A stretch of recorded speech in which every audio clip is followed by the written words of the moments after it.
चिन्वा Achebe ने लिखा है, जो कि 16 नवंबर 1930 में पैदा हुए थे एंड इनकी डेथ हुई थी 21 मार्च 2013। ठीक है। और ये एक नाइजेरियन थे, ये पोइट थे, प्रोफेसर थे एंड क्रिटिक थे। ये जो चिन्वा अचेबे हैं ये पोस्ट कॉलोनियल राइटर हैं, क्योंकि इन्होंने पोस्ट कॉलोनियल भी लिखा है, यानी कि टोटल 3 टाइप्स होती हैं कॉलोनाइजेशन की। ठीक है, कॉलोनियल वर्ड की एक होती है प्री कॉलोनियल, एक होती है कॉलोनियल वर्ड और एक होती है पोस्ट कॉलोनियल। जो प्री कॉलोनियल होती है इसमें यह होता है कि कॉलोनाइज होने से पहले की जो बात की जाती है, एंड कॉलोनियल वर्ड वो होता है जब लोगों को कॉलोनाइज कर लिया गया होता है, लोग जो हैं वो जो फाल हो चुके होते हैं उसके कॉलोनाइजेशन के। एंड पोस्ट कॉलोनियल होता है कि कॉलोनाइजेशन तो ख़त्म हो जाती है लेकिन वो प्रॉपर वे से ख़त्म नहीं होती, कुछ ना कुछ अपने इफ़ेक्ट्स जो है वो छोड़ जाती है। तो चिन्वा अचेबे जो हैं ये पोस्ट कॉलोनियल राइटर थे। ठीक है। इनका जो सबसे फर्स्ट नावल था वो थिंग्स फॉल अपार्ट था, जो कि इन्होंने 1957 में लिखा था, लेकिन ये बहुत ज़्यादा फेमस हुआ था और 1958 में ही पब्लिश हुआ था। और इनके जितने भी लिटरेरी वर्क्स हैं ना, वो सारे के सारे बेस करते हैं cultural tradition, effect of colonisation and intellectual conflicts existing among contemporary Africans. ठीक है, ये इन सब इनके लिटरेरी वर्क्स बेस करते हैं। और इन्होंने अपनी जितने भी वर्क्स लिखे हैं और ख़ासकर ये जो राइटिंग लिखी है, ये जो मास्टरपीस लिखा है इन्होंने थिंग्स फॉल अपार्ट, इसमें इन्होंने एप्रोप्रिएशन स्टाइल राइटिंग यूज़ किया। एप्रोप्रिएशन क्या होती है कि इंग्लिश ज़बान में कोई भी जो वर्ड इस्तेमाल करना होता है ना, उसमें हम क्या करते हैं, अपनी जो नेटिव लैंग्वेज होती है उसके वर्ड्स ऐड कर देते हैं, अपने कल्चरल वर्ड्स ऐड कर देते हैं। ठीक है, यानी कि जैसे इन्होंने ये लिखा है चिन्वा अचेबे थिंग्स फॉल अपार्ट, तो इन्होंने इंग्लिश राइटिंग इस पर यूज़ की है, बट कहीं कहीं भी इन्होंने अपने कल्चरल वर्ड और अपनी जो इनकी नेटिव लैंग्वेज है उसके जो वर्ड्स हैं वो इन्होंने यूज़ किए हैं। इसकी मैं एक एग्जांपल दे देती हूँ इसकी एप्रोप्रिएशन की। जैसे कहते हैं कि आई लव माई मदर, ये इंग्लिश में है, बट इसको हम लोग अगर हम उर्दू स्पीकर हैं और हमारी सेकंड लैंग्वेज इंग्लिश है, तो हम इसको एप्रोप्रिएशन स्टाइल को यूज़ करेंगे। जब हम कोई भी चीज़ लिख रहे होंगे तो हम इस सेंटेंस को कैसे लिखेंगे एप्रोप्रिएट करके कि आई लव माई अम्मी, यानी कि हम कहते हैं इंग्लिश में था कि I love my mother, but हम लोगों की जो इंग्लिश लैंग्वेज है वो सेकंड लैंग्वेज है, तो हम लोग इस पर यूज़ करेंगे आई लव माई अम्मी, यानी कि हमने मदर की जगह अम्मी, अपना जो उर्दू नेटिव लैंग्वेज थी उसका हमने वर्ड इस पर यूज़ किया है। ठीक है, तो इसको थोड़ा इस तरह लिखते हैं, ये इसका रूल है।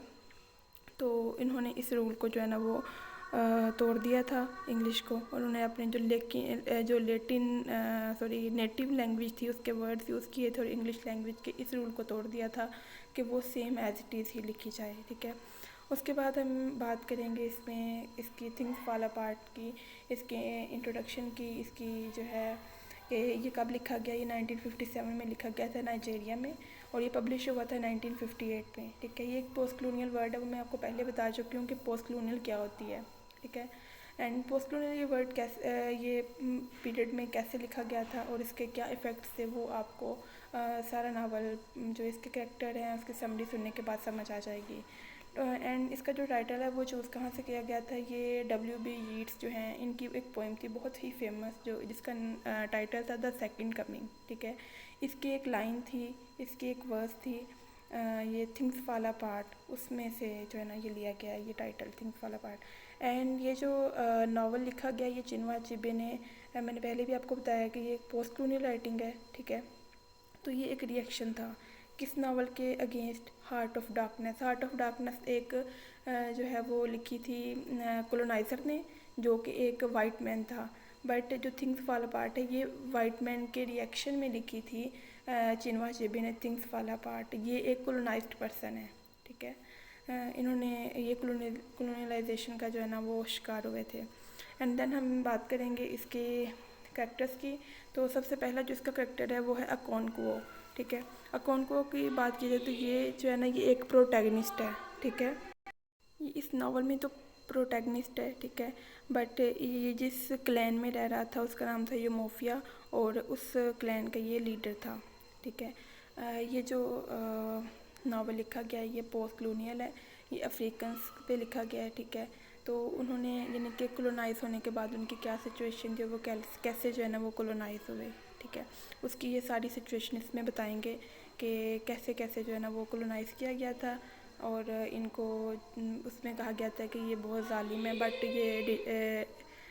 बट ये जो है ना ये क्रूअल नहीं है, बट इनको हार्ट ऑफ डार्कनेस में क्रूअल कहा गया था। ठीक है, कौन को जो है इसकी टोटल 3 शादियाँ हुई थी। ठीक है, और इसमें से कुछ जो उनकी वाइफ थी उनमें से इनकी औलाद भी थी। ठीक है, अब नेक्स्ट आ जाती है यूनोका। यूनोका जो है वो इनके फादर हैं अकोनको के। ठीक है, अकोनको जो है वो एक हार्ड वर्किंग मैन है, वो खुद कमाता है। ठीक है, बट जो यूनोका है वो बहुत ही लेज़ी पर्सन है, लेज़ी मैन है, और वो खुद कुछ नहीं कमाता। उन्होंने उससे सीखा कौन कौन है कि मेरे फादर ने तो सारी लाइफ ऐसे गुजार दी है, बट मैंने अपनी सारी लाइफ ऐसे नहीं गुजारनी, बल्कि मैंने कुछ ना कुछ करना है अपनी लाइफ को जो है ना वो अच्छी बनाने के लिए। तो इसने मेहनत की, हार्ड वर्किंग की, और हार्ड वर्किंग करने से फिर इसको जो है वो इस क्लैन का लीडर बना दिया गया। तो इसके फादर की बात हो रही थी कि वो बहुत ही लेज़ी पर्सन है। ठीक है, देन थर्ड जो करेक्टर है वो है नोए। नोए जो है वो अकोनको का सबसे बड़ा बेटा है। ठीक है, देन जो अकोनको है ना, नोए है जो अकोनको का बेटा, ये भी थोड़ा लेज़ी टाइप है। ये अपने जो इसके ग्रैंडफादर थे उनकी तरह का है। तो वो उनको उस अपने बेटे को कहता है कि तुम सेम अपने जो है ना वो ग्रैंडफादर की तरह के हो, तुम बहुत लेज़ी हो, तुम हार्ड वर्किंग नहीं हो, तुम्हें हार्ड वर्किंग होना चाहिए, तुम्हें एक मर्द बनना चाहिए, तुम क्या जो है ना वो बहुत लेज़ी से पर्सन बने रहते हो, तुम कुछ भी हार्ड वर्किंग नहीं करते, तुम्हारे अजीब से शौक हैं लड़कियों वाले, इस तरह उसको बातें करता है। ठीक है, वो चाहता है कि जो मेरा बेटा है ना वो एक जो है वो सही मैन टाइप बन जाए, बट उसके जो शौक़ हैं वो थोड़े अलग थे अपने ग्रैंडफादर की तरह। जैसे इसके ग्रैंडफादर हैं वो एक म्यूजिशियन थे। ठीक है, बट म्यूजिशियन भी बहुत लेज़ी से थे वो। देन बात की जाती है एक्मीफोना की। एक्मीफोना जो है ना वो एक 15 ईयर्स ओल्ड बॉय है, जो कि इनके जो क्लैन है ना इसको मिला था दूसरे विलेज से। एक दूसरे क्लैन जो है उसकी एक दूसरे क्लैन में इनके विलेज की जो बेटी थी ना उसका मर्डर कर दिया गया था। तो उस मर्डर की वजह से इन्होंने कहा कि जो है ना वो आँख के बदले आँख, खून के बदले खून। तो उसका जो खून बहा था उसके बदले में इन्होंने एक बेटी दी, और साथ में ये जो लड़का था ये भेजा था इनके क्लैन में। ठीक है, ये मोफिया क्लैन में, जो कि अकोनको का क्लैन है। ठीक है, अकोनको इसका लीडर है। अकोनको लीडर होने की वजह से इसकी जो परवरिश थी इस लड़के की वो सारी अकोनको ने की, और अकोनको ने अपनी जो पहली बीवी थी उसके सुपुर्द किया कि आप जो है वो इसको जो है ना पाल पोस के बड़ा करेंगी। देन आ जाती है एज्यूटो। एज्यूटो जो है ये कौन है, ये एक ओल्ड मैन है अकोनको के ट्राइब का। ठीक है, इस क्लैन का ये एक सबसे बुज़ुर्ग आदमी है जो कि जिसकी सब बहुत जो है रिस्पेक्ट करते हैं, बट इससे एक जो है ना वो रॉन्ग जो डिसीजन है वो किया था। वो ये किया था, रॉन्ग डिसीजन नहीं था बल्कि इनके जो ट्राइब है, इनके जो क्लैन है उसके रूल्स में था ये। ठीक है, तो ये जो इसने इस ओल्ड मैन ने कहा था कि ये जो लड़का है 15 ईयर्स ओल्ड एक्मीफोना, ये हमारे अपने ट्राइब का नहीं है, हमारे अपने क्लैन का नहीं है, इसलिए अब इसको कत्ल करना पड़ेगा। ठीक है, तो कत्ल आप खुद तो नहीं कर सकोगे, वो अकोनको को बढ़ाता है। ठीक है, उसको जो है ना वो थोड़ा सा गुस्सा दिलाता है, उसको ये कहता है कि तुम मतलब थोड़ा मर्द टाइप, यानी कि ना उसको ऐसे थोड़ा गुस्सा दिलाता है कि तुम तो इसको नहीं मार सकोगे, तुमने इसको पाला है, तुम इससे प्यार करते हो, तुम्हें अच्छा लगता है, तुम इसको पसंद करो, तो ये हार्ड वर्किंग है, तुम इसको नहीं मार सकोगे, तो इस तरह करो, तुम इसको हमारे हवाले कर दो, हम इसको मार देते हैं।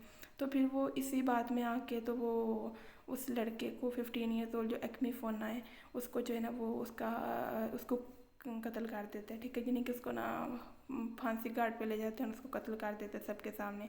जब ये बात इसका अपना बेटा जो सबसे बड़ा नोए है वो देखता है, वो सुनता है, तो वो अपने फादर के और ज़्यादा अगेंस्ट हो जाता है। वो पहले ही अपने फादर के अगेंस्ट था, लेकिन अब वो ज़्यादा अगेंस्ट हो गया है, क्योंकि नोए और एक्मीफोना की बहुत अच्छी फ्रेंडशिप हो चुकी थी, और ये बहुत अच्छे दोस्त और ब्रदर्स की तरह रहते थे।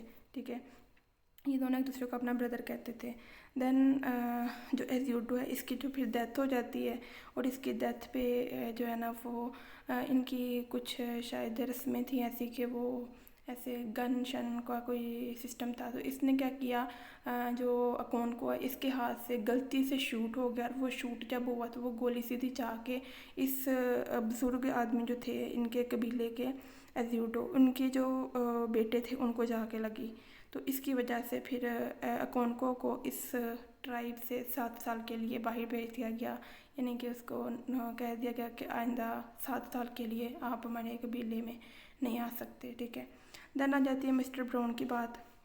मिस्टर ब्राउन जो ये एक ब्रिटिश थे, ये वाइट मैन थे।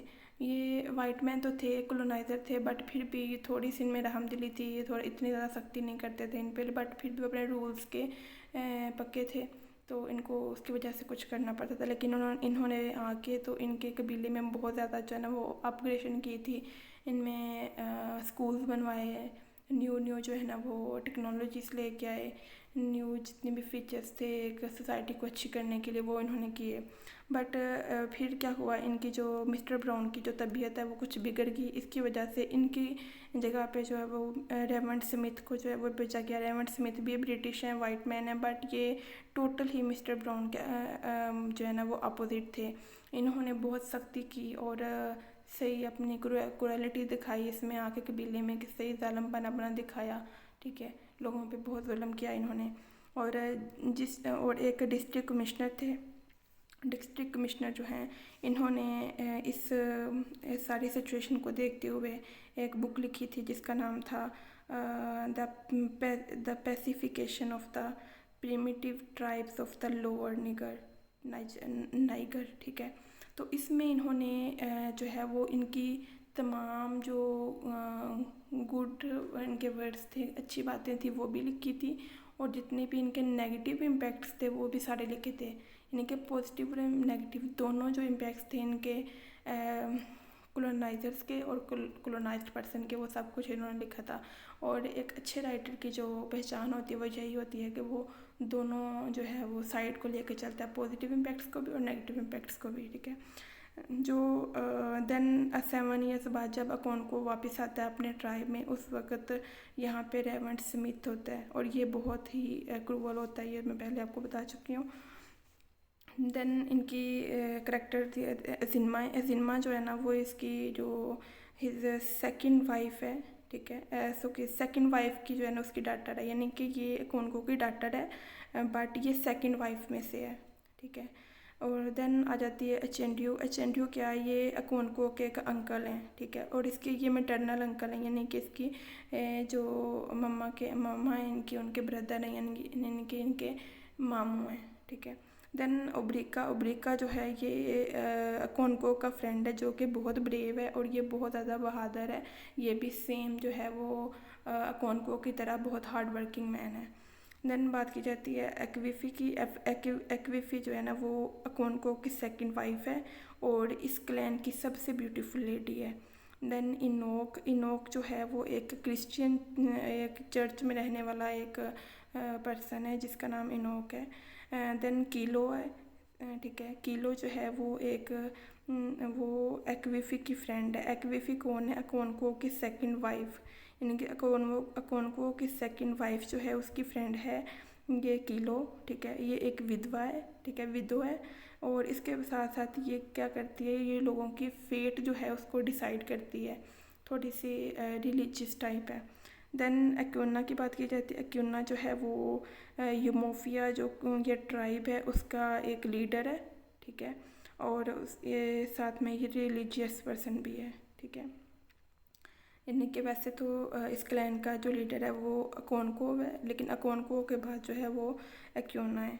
एंड देन नवेकबी है। नवेकबी जो है वो इस क्लैन का सबसे वेल्दी पर्सन है, सबसे ज़्यादा पैसा इसके पास है। और ये जो नवेकबी है ये अकोनको की हेल्प भी करता है, ठीक है। जब अकोनको के पास जो है ना वो अनाज के लिए पैसे नहीं थे तो इसने इससे कहा था कि मुझे 400 जो हैं वो तुम सीड्स दो, तो उनके बदले 400 देने के बजाय बल्कि इसने उसको 800 दिए थे, ठीक है। देन जो करेक्टर है इसके बाद नवेकबी के बाद वो है एबिगिली। मुझे इसकी प्रोनाउंसिएशन थोड़ी सी मुश्किल हो रही है, सॉरी इसके लिए। तो इसकी ये जो करेक्टर है, ये जो इसकी फ़र्स्ट वाइफ है अकोनको की, ठीक है। और सॉरी फर्स्ट वाइफ में से डॉटर है इसकी फर्स्ट वाइफ में से डॉटर है, ठीक है। इसका नाम ओबिगिली है। देन इसका जो करेक्टर है वो है अजोको जो है वो इसकी थर्ड वाइफ है अकोनको की, ठीक है। एंड देन जो है लास्ट कैरेक्टर वो है वो ये जो है ना, ये जो लास्ट कैरेक्टर है ये एक मेडिसिन मैन है, यानी कि ये एक डॉक्टर है। जब इनकी बेटी थी एजिनमा, इसकी बहुत ज़्यादा तबीयत ख़राब हो गई थी, ये बहुत बीमार हो गई थी, तो इसका जो इलाज है वो इस मेडिसिन मैन, इस डॉक्टर ने किया था, इस क्लैन का जो है वो। देन बात ये करनी थी कि ये पोस्ट कलोनियल कैसे है, पोस्ट कलोनियल इसके इफ़ेक्ट्स क्या हैं इस पर। तो अगर ये पोस्ट कलोनियल ना होता तो फिर इसमें जो है ना वो बात की जाती है कि कॉलोनाइजेशन की, लेकिन इसमें क्या किया गया, इसमें उन्होंने यानी कि ये तीनों तरह से हम इसको देख सकते हैं। प्री कॉलोनाइजेशन भी इसमें बताई गई है, इसमें कॉलोनाइजेशन भी बताई गई है, और पोस्ट कॉलोनाइजेशन भी बताई गई है। यानी कि जब ये जो क्लैन है यूमोफिया, जब इन पे कोई भी अफ्रीकन्स नहीं थे आए, उससे पहले ये सब हंसी खुशी रह रहे थे। इनके पास अपनी जो है वो रसूमात थी, अपनी वैल्यू थी, अपनी लैंग्वेज थी, ठीक है, अपनी एक रूल्स थे, रेगुलेशन थे, सब कुछ अपना था, अपना एक कल्चर था, सबसे बड़ी बात, ठीक है। लेकिन जैसे ही अफ्रीकन्स आए, अफ्रीकन्स ने आके इन पे अपने रूल्स एंड रेगुलेशंस को जो है वो हाइड कर दिया। जैसे वो उन्होंने ब्रिटिश मैन को भेजा, मिस्टर ब्राउन को, ठीक है, और उसके बाद रेवेंट स्मिथ को, इन दोनों को भेजा। तो इन्होंने आके इन पे अपने जो रूल्स एंड रेगुलेशन है वो यूज़ किए। उन्होंने कहा कि हम जो है ना वो ज़्यादा ताकतवर हैं, तो इस तरह इन्होंने किया। ये थी कॉलोनाइजेशन। और जब ये चले गए सारे, ठीक है, उसके बाद फिर क्या होता है कि ये जब सारे चले जाते हैं उसके बाद भी ये सब लोग आज़ाद तो हो जाते हैं इनकी इस तरह रूल एंड रेगुलेशन से, लेकिन फिर भी ये मेंटली जो है ना, ये फिर भी इनके अभी तक स्लेव है। मेंटली स्लेव कैसे हैं कि वो अपनी इधर लैंग्वेज छोड़ गए हैं, ठीक है। जैसे ये जो नावल है, ये नावल इस चीज़ को बता रहा है कि ये पोस्ट कलोनियल है। पोस्ट कलोनियल कैसे है कि इसने अपनी नेटिव लैंग्वेज में नहीं लिखा, बल्कि इंग्लिश लैंग्वेज में लिखा है, उस इंग्लिश लैंग्वेज में जो कि इसको ब्रिटिशर्स ने दी थी, ठीक है, जो इसको वाइट मैन ने लैंग्वेज दी थी। यानी कि वो अपनी लैंग्वेज इधर इनके पास छोड़ गए हैं, अपना जो मज़हब है क्रिश्चियन का वो छोड़ गए हैं। अकोनको का जो बेटा है ना नुओए, ये लास्ट पे क्या करता है, जो क्रिश्चियनिटी है उस रिलीजन को अडॉप्ट कर लेता है, ठीक है। एंड अकोनको क्या करता है सबसे एंड पे, जब इस देखता है कि कोई भी सारे जब ये कॉलोनाइज इसका कबीला नहीं था हुआ, सब लोग अकोनको को लीडर मानते थे, सब इसकी बात मानते थे, जो भी ये कहता था वो सारे इसके साथ देते थे। लेकिन अब क्या हो चुका था, अब जब ये 7 ईयर्स के लिए अपने क्लैन से बाहर चला गया, जब वापस आता है तो सारे के सारे लोग जो थे वो कॉलोनाइज हो चुके थे, ठीक है। तो कॉलोनाइज होने की वजह से कोई भी अपनी, हर किसी को अपनी जान प्यारी होती है, तो कोई भी ब्रिटिश के जो रूल हैं उनके जो है अगेंस्ट नहीं जाना चाहता था। तो किसी ने भी इसका साथ नहीं दिया अकोनको का, किसी ने भी आगे बढ़ के हिम्मत नहीं की कि हम अपने हक के लिए लड़ सकें। तो इसकी वजह से फिर अकोनको ने क्या किया कि लास्ट पे ख़ुद को जो है वो हैंग कर लिया। हैंग करके तो इसने ख़ुद को जो है ना वो फांसी दे के तो खुदकुशी कर ली, और एंड पे इसकी डेथ हो गई, ठीक है। इस तरह ये एक थोड़ी सी एंड पे ट्रेजिडी हो जाती है, ठीक है। ये पोस्ट कलोनियल नावल है, मैंने सारा आपको बता दिया। कोई भी आपको इसके बारे में क्वेश्चन हो तो आप कमेंट सेक्शन में पूछ सकते हैं। थैंक यू, अल्लाह हाफिज़। अगर आपको वीडियो अच्छी लगे तो आप मेरे चैनल को सब्सक्राइब कर सकते हैं।